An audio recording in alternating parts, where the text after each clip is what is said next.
வணக்கம் ஃப்ரெண்ட்ஸ், இன்னைக்கு ரொம்ப சூப்பரான யம்மியான ஸ்ட்ராபெரி ஐஸ்கிரீம் வீட்டிலையே எப்படி செய்கிறதுன்னு பார்க்கலாம்.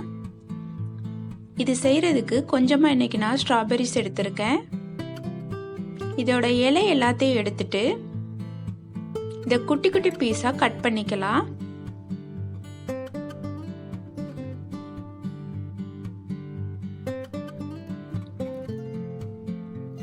நம்ம கட் பண்ண ஸ்ட்ராபெரிஸை ஒரு மிக்ஸி ஜாரில் சேர்த்துட்டு நல்லா பேஸ்ட்டாக அரைச்சி எடுத்துடலாம். இப்போ இதை நல்லா ஸ்ட்ரெயின் பண்ணி எடுத்துக்கலாம்.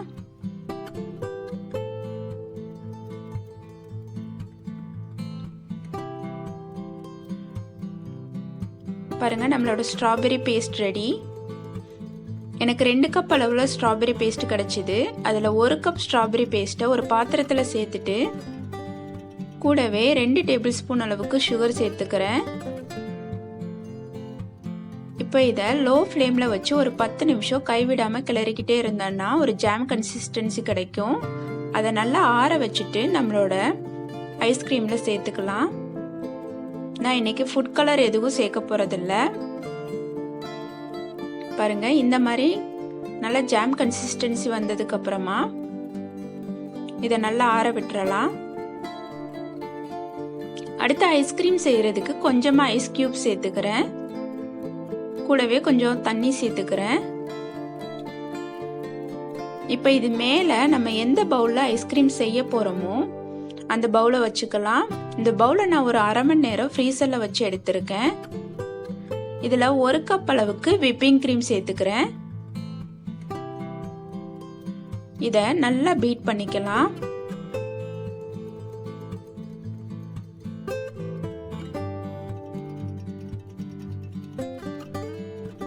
இதே மெத்தட் எக் பீட் பண்ற ஹேண்ட் பீட்டர் வச்சும் பண்ணலாம். பாருங்க, இந்த மாதிரி சாஃப்ட் பீக்ஸ் வரணும்.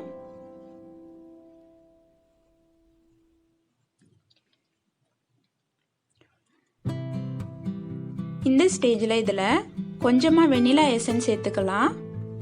கூடவே 1/2 கப் அளவுக்கு கண்டென்ஸ்ட் மில்க் சேர்த்துக்கிறேன். கண்டென்ஸ்ட் மில்க் பதிலாக நீங்கள் பவுடர் சுகரும் சேர்த்துக்கலாம். 1/2 கப்ல இருந்து 3/4 கப் அளவுக்கு சேர்த்துக்கோங்க.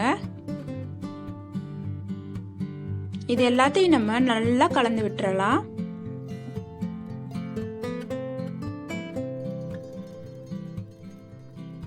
திரும்ப இதை ஒரு 2ல இருந்து 3 நிமிஷம் பீட் பண்ணலாம்.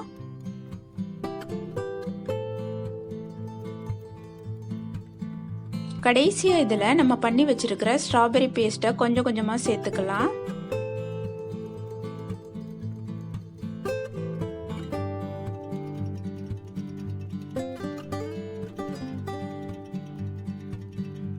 ஸ்ட்ராபெரி பேஸ்ட் சேர்த்துட்டு நல்லா பீட் பண்ணிக்கலாம்.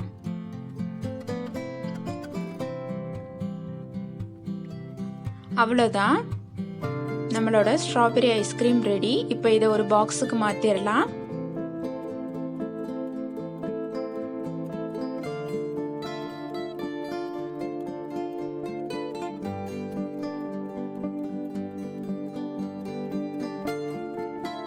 இப்போ இதில் நம்ம செஞ்சு வச்சிருக்கிற ஸ்ட்ராபெரி ஜாமை சேர்த்துக்கலாம்.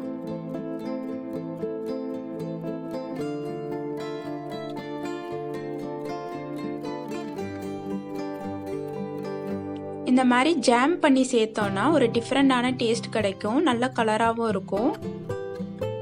இப்போ இதை ஒரு ஸ்டிக் வச்சு எல்லா பக்கமும் நல்லா கலந்து விட்டுறலாம். ஒரு மூடி போட்டு மூடி ஓவர் நைட் ஃப்ரீஸ் பண்ணி எடுக்கலாம்.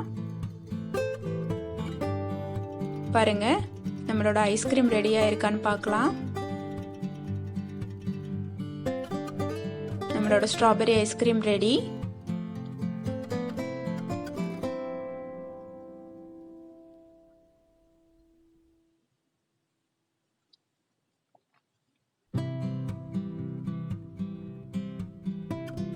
பாருங்க, நல்லா சாஃப்டா சூப்பரா ரெடி ஆயிருக்கு.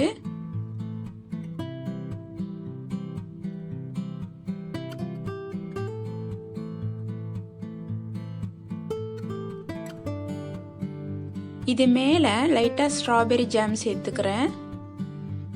இதே மாதிரி நீங்களும் கண்டிப்பாக வீட்டில் செஞ்சு பாருங்கள். இந்த ரெசிபி உங்களுக்கு பிடிச்சிருந்துச்சுன்னா லைக் பண்ணுங்கள், ஷேர் பண்ணுங்கள், சப்ஸ்கிரைப் பண்ணுங்கள்.